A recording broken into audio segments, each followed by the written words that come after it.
Judging from her appearance, there's no doubt that Navia is the very picture of a Fontanian lady. She likes to accoutre herself in ornate dresses and fine hats, and carries with her a ribboned umbrella encrusted with jewels. Thus bedecked, she flits around the streets of the court of Fontaine, the slopes of Mount Otemnek, as well as lesser-known spots along the Fleuve Sonder. She's never before been hindered by her long flowing dress, nor by her deceptively heavy umbrella. Spry as a sparrow, she is the bearer of glad tidings from the Spina di Rosula for those in need.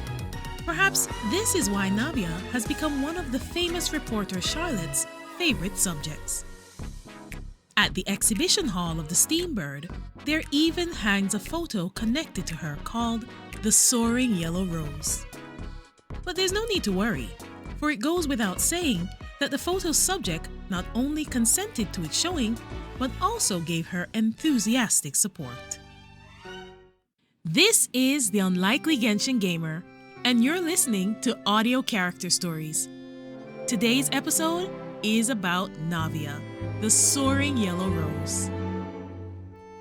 Fontaine's laws are very strict, but its people are quite free-spirited. Fontanian society contains all manner of social organizations, clubs, or factions, all of which have their own origins, development, goals, and style. For example, the short-lived Hat Jellyfish Association ostensibly promoted the protection of the waters and those living within, but was in truth founded by a band of explosives enthusiasts. By comparison, the Spina di Rosula are a law-abiding, reliable lot, their overly rambunctious young president notwithstanding. In official statements, the Spina proclaims itself to be a citizen-oriented society that involves many walks of life and focuses its efforts on solving difficult issues amongst the common folk, and that it will cooperate with the Fontanian authorities where needed. If you ask Navia, she'd tell you that the Spina serves as a business partner with all sorts of people in it that will help with any problem, using the velvet glove or the iron fist as appropriate. Neither of these descriptions are mistaken, at least in broad strokes, so you may choose the one you prefer. Though it is worth noting that those who choose the latter wording will find it easier to make friends with Navia. In Fontaine, to say that you grew up watching the theater is no different from claiming that you were raised drinking water. Simply so ordinary that it barely bears mentioning. So it was with Navia. So enamored was she with the scenes on stage that as a little girl she would pester her father to buy her tickets so that she could experience each part of the tale alongside the characters. These feelings would take on a different note after she became involved in the affairs of the Spina di Rosula. The staged conflicts seemed fewer than the twists and turns at the negotiating table, and she could see the cosmetic scars imagined by makeup artists permanently carved into the bodies of those dwelling in the Fleuve Sonder. Gradually, her visits to the opera house became less and less frequent, and she instead spent more and more time on those around her. Tragedy on stage was captivating, of course, but Navia did not wish for such tales of misfortune to befall real people. How might one mediate between separated lovers mired in the battlefields of differing perspectives? How might one in middle age, robbed of their ability to work by an accident, find a new way to be the breadwinner? The world is filled with problems of this sort, and while they bring little profit when resolved, unlike the core businesses that sustain the Spina, Navia throws herself into solving them. And if anyone should accuse her of being a busybody, she will counter thusly. Such presumption! To call such matters trivial, she'd say, using lofty language to stymie the other party's reply. This is called a stitch in time saving 9. And wouldn't you agree that we're doing the Palais Mermonia a favor by preventing someone from being hauled up on stage at the opera house? At such times, Navia will not identify herself as demoiselle, president, or any fancy title, but as simply as Navia, an enthusiastically civic-minded citizen. Navia, presently the one helping people out of trouble, used to be the one getting into it as a child. President Callas, busy as he was, had to rely on Spina de Rosula members to take care of her, which was no mean feat when their charge could disappear in the blink of an eye. After much searching, they would at most find the barest hint of a fancy hat's rim visible on some rooftop, only for them to find naught but the hat itself upon finally climbing up. The hat's owner would at that time already be playing somewhere on Mount Otemnek. Her curiosity was so intense that she could easily enjoy and entertain herself even without any companions. Give her a pond and she could stare at it the whole day, watching birds flapping about as they bathed in the shallows and otters rising from the bottom to do the backstroke. Just this alone could bring her great joy for quite some time, and she would give gifts in gratitude for those who brought her such happiness. Millet for the birds to eat and shells for the otters to play with. Sometimes she would also seek out playmates. The children of Fleur Sonder owned no toys for the most part, so she would play hide and seek with them, dragging her silk skirts with her through the pipes. Win or lose, she would always gain a little extra compared to the other kids. She would emerge from her hiding place brandishing a component or two she found in some nook or cranny, a few lost mora, or a 50% new portable toolbox, and bask in the admiration of her companions. Though she would often run off on her own, most of the adults were exceptionally tolerant of her behavior, her father being the exception. Spina members would help bandage her bruised knees, and the women of the Fleur Sonder would help mend her torn clothes. Navia would think, I'm so loved by so many. And such thoughts would make her happier still. At one point, Navia heard an elderly lady next door say, gossipingly thusly with others, "That girl only has her father, and he's got no time to accompany her. Poor girl, always having to roam outside by herself." Such words made Navia unhappy for a while. She thought herself quite fortunate. Her father loved her lots, and the adults and children around her also liked her. So why would someone regard her as one to be pitied? Perhaps, Navia thought, it was a matter of unclear communication, leading to confusion, in which case that wouldn't do, not at all. From then on, whenever little Navia felt loved, she would loudly declare, "Thanks for liking me so much. That makes me very happy." Navia's original intention behind combining a gun with an umbrella was quite simple. She just didn't want to carry too much around, as this would affect her ability to conduct other business. It rains often in Fontaine, and the rain gives way to merciless sun, so umbrellas are a must when going outdoors. And it would not do for the demoiselle of the Spina to go without a gun, for surely none would think it an ornament in her hands. Her sharp shooting skills are born of much practice, with her principle being that any stance will do so long as you hit your shots. Even propping your barrel atop a blubberbeast is fine. Clorande, trained in the art of marechaussee hunter marksmanship, tends to shake her head at this, even as words of affirmation tumble out of her mouth. "I find your optimism regarding battle is quite admirable." Navia takes that as praise. She met Clorande when she was a self-proclaimed big girl of something over 10 years, and is thus quite used to the latter's mannerisms. Yes, those are accurate words of praise indeed. Optimism is indeed a rare psychological quality, not to be undervalued. Many are those who intentionally seek to cultivate such a characteristic, yet prove unable to smile amidst life's struggles, while Navia appears to have been born with this ability. To her, there are only two types of trouble in this world: the solvable and the unsolvable. Immediate action is the panacea to problems that can be eliminated. And as for those problems beyond one's power to change, then change yourself and learn acceptance. Apart from optimism, Navia finds tolerance to be a value that brings real improvement to one's quality of life, and it is a virtue that extends to the Spina. Why, look at all the varied business ventures and the people of all sorts. Indeed, even a tent tortoise calls the place home.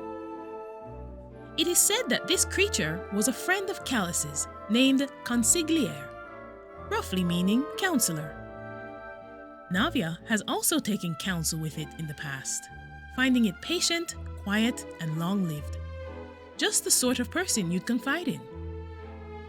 One day, Charlotte happened upon Navia babbling away to consigliere, and out came her camera. The next thing anyone knew, many would come to speak to the tent tortoise on the picture's account. Navia herself would seek it out less from then on. Others should have a chance to chat with Monsieur Consigliere too, she would say with a straight face. This world was probably full of contradictions from the beginning. Take Navia's father Callas, for example. If the Spina di Rosula was more influential, a lot of things could get done more easily. But Callas stubbornly refused to accept the honorary title that the Palais Memonia sought to grant him after the completion of the Aquabus lines. Again, Callas would never intentionally hide what the Spina did from his daughter, and would speak to her of all manner of business techniques, even personally or engaging others to teach her how to use weapons, as well as bringing her to the negotiating table, as if intending to groom her to be his successor. But at the same time, he never spoke of the cause of her mother's death, nor would he ever share his feelings with her. For a time, Navia was even confused as to whether she and her father were close or distant. Later, Navia slowly came up with a theory that her father may have treated her so to protect her. He let her learn and build up wisdom in the hopes that she would become independent and be able to survive the crushing stresses of life. As for why he would not speak of his own pressures or pain, or even Clementine's death, it was most likely to spare his daughter sorrow or unnecessary guilt. And so he remained silent, never having a heart-to-heart with his own daughter, no matter how much he missed his wife. As for his rejection of the title, this was possibly because he felt that Spina di Rosula would often be working with the common folk, and a title like Duke Callas might create the perception of a difference in status between them, causing the Spina in turn to lose the trust of the people. Still, all of these are just Navia's own conclusions. This is another area where Navia found herself conflicted. She was in all things valiant, and in business straightforward, but she never did seek her father out to confirm her conjectures. Did you make those choices to protect me, Papa? Did you underestimate my ability to sort out my feelings, even though you trusted me? She never spoke these thoughts aloud to her father. After all, she thought, they had time. Could she not wait until her stubborn old man stopped being so closed off, or until she had found better footing of her own for them to have that conversation? It was time that would answer her question and teach her that which her father could not. Some things in life are like that, leaving only time for on-the-spot learning and no time for preparation. Just as she would go on to organize her own memos after Meluse's departure. Well, everyone makes mistakes at first, right? But don't worry, Navia's a fast learner. Fontaine is the nation of hydro, and thus, from time immemorial, many tales about water have been flowing through it. Such as the belief that the rain that falls is the hydro dragon sovereign's tears, and that the great terrestrial lake holds the emotions of humanity. The former is regarded as a ditty meant to pacify unruly children, while the latter is regarded by most to be unprovable. But as the matter of the prophecy progressed, people gradually turned to it for emotional sustenance. As Fontaine's post-disaster reconstruction work steadily progressed, Navia found that more and more people began to stay a while and tarry by the water, especially around Poisson. After her accession as president, Navia was never one for slowing down or taking breaks. But once, when she was walking by the waterfront, she glimpsed her reflection in the surface and was suddenly struck by the desire to stop and stare, just as she had gazed at ponds when she was little. She stooped down and scooped up some water and watched as it drained away through the gaps between her fingers, till there was but a little left in her palm. Navia felt little from the water cupped in her hand, remembering only the traces of blood washed out by the rain, and the clothes left behind when the waters had retreated. She had always been one to see the bright side of things, and did not wish for her sorrow to spread to her companions, and so she seldom cried. But thus did the unshed tears, swollen with the river of the years, at last find their outlet. Those tears were blown dry by the wind, and did not fall into the waters, but Navia believed that they would not fade with time. Her tears were utterly insignificant, but a drop in the ocean. But just as all other waters in this world, they would evaporate, condense, and fall as light rain. And with the wetness of each rainy season that came, they would meet again. When Navia no longer needed to tiptoe to touch the shelf tops, Callas gave her a notebook. The book contained no dates and had no format, and even contained some text without punctuation, and was written by her mother, Clementine. While it was initially a welcome surprise, frustration and gloom took root in her heart as she read on. The short essays began from the time Clementine went with Callas to visit the Fountain of Lucine. It seemed that from the moment they became intent on having a child, her mother would often think about her. In the golden sunflowers, she would see her child's hair, and in the bright lakes, her child's eyes. She wrote down every last one of these hopes and blessings. May our child brim with beautiful virtues, try the many adventures and lovely cuisines the world has to offer, and experience all manner of joy and happiness. This was not the first time Navia had read things her mother had written, but this instance certainly made her the happiest and angriest all at once. Why had her father only chosen to give this to her now? But her fury was not to last. She soon finished reading all the thin book had to offer, and its ending was one of devastating simplicity. Though I have written much about our child, I suppose these are, in the end, just my own wishes. For some reason, their connection by blood perhaps, Navia immediately understood the meaning of those words. Her mother had not wished for these hopes to become a burden upon her growing child, and thus her father had given this book into her keeping only after she had already grown into an adult by following her own path. That day, Navia did something quite rare and did not go out, instead spending a long time in her room. Equally rare also was her acknowledgement of her father's arbitrary exercise of authority in this case. Perhaps her mother had once intended to give her this notebook herself, once she was grown, when the time was right. At a birthday party many years ago, Navia took her favorite tabletop game out. Perhaps it was because this was her coming of age, but the participants playing that day were especially numerous.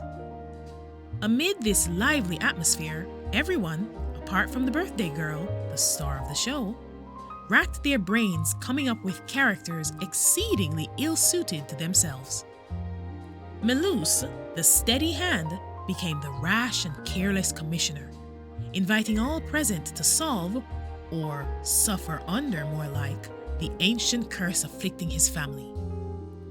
Sunny, ever elegant in speech and etiquette, would play a potty-mouthed petty thief, even making the grand sacrifice of shedding his pale outer coat, which usually stuck to him like a second skin. The nervous rookie, Silver, having been dragged into this by dint of passing by, was made a mighty mysterious mage. The most lethal blow came when Clarande, who usually took charge of proceedings, decided to band together with the famed adventurer known as Demoiselle, as a private doctor who missed every shot she fired. Someone had to do the healing, she reasoned. But alas, this left the role of Game Master open, with Callas unfortunate enough to be the only one left to fill that post. Thus was he forced to put his soft drink aside and leave the audience stands, the bench, for the crowd of players, the sofa. Navia was most pleased with this start. The game, however, got off to a bumpy beginning, with the strange commissioner bursting his way into Demoiselle's residence during her birthday party, only to misjudge and crash headfirst into a triple-layered cake, nearly drowning himself in dessert and ending the millennia-spanning family curse by his own hand within the first 5 minutes. Demoiselle would quickly get the good-hearted doctor to save the man, with the doctor musing if letting him live on was tantamount to helping their enemies as she rolled the dice. The Game Master's expression did not change as he went faithfully about his duty in a low voice. The young man, having braved the rain, was soaked to the bone, and both his hands were set a-trembling. He did his best to clean the cream off his face and body, though he missed a few spots. "Thank you, kind souls, thank you for joining my battle against this curse most wicked." They were unusually lucky during the middle portion of the game. To solve a problem, one must investigate its source. According to the mage's hypothesis, the commissioner's ancestor must have made a contract with a demon for some reason. If I had only rolled higher, we would already know that reason, grumbled the mage. Bloody signed a high-interest contract without a care for his descendants, did he? The blithering idiot, the thief blurted out. Well then, can we steal the document and destroy it? Demoiselle asked offhandedly. The inexperienced Game Master would regret allowing their actions for all time, for the thief's luck was truly ludicrous. Demoiselle was clever indeed, and the thief just as profoundly skilled. No one thought that the contract would fall into their hands so easily, and yet the words written upon it were nigh indecipherable. The ending, too, was unusually happy. Thanks to the hard-working and kind, and also sufficiently rusty, Game Master, Demoiselle would finally drag the rest of the party, riddled as they were with status effects, into a confrontation with the ancient demon. The battle was as chaotic as ever, with the mage losing his sanity first, and the doctor not landing a single shot. But just as everyone's hit points were about to bottom out, the adventurer Demoiselle would hazard a venture. Using up a turn to move beside the demon and tanking a full round of its attacks head-on, she knowingly gave the doctor a desperate order as everything was going to hell. "Shoot me instead!" The doctor's dice were rolled before the Game Master could say anything. Callas counted the dice in silence before taking 3 deep breaths. The bullet pierces the demon's weak spot, and the giant creature collapses into the abyss. It returns to the darkness and into slumber, taking that absurd curse with it. Rejoice, rejoice, for the adventurer's courage and for her ill-omened ally. Perhaps it was to go with the president's flow or out of genuine emotion, but there was indeed much rejoicing. Amidst the din, only Callas, who had begun to sort out the various items used for play, was stunned. He retrieved a golden yellow jewel from within the dice box. "Navia, I think this is yours." There were many people present, but this vision did indeed belong to Navia, for it was with a flash of her thought that a great blade of Geo would slice her birthday cake in two, along with the table. Later at night, when the party and her excitement both had settled down, Navia would lie on her bed, unable to remember what she had been thinking about when she had obtained the vision. Had her mind lingered on the final victory, obtained only after much struggle and hardship? Or had she wished that her birthdays henceforth would be spent surrounded by friends just like this one? If it was the former, that seemed to obliquely indicate that a happy ending must be preceded by many tribulations. So, best to go with the latter. Thus were her thoughts as she lay at Dreamland's door, still clutching the vision.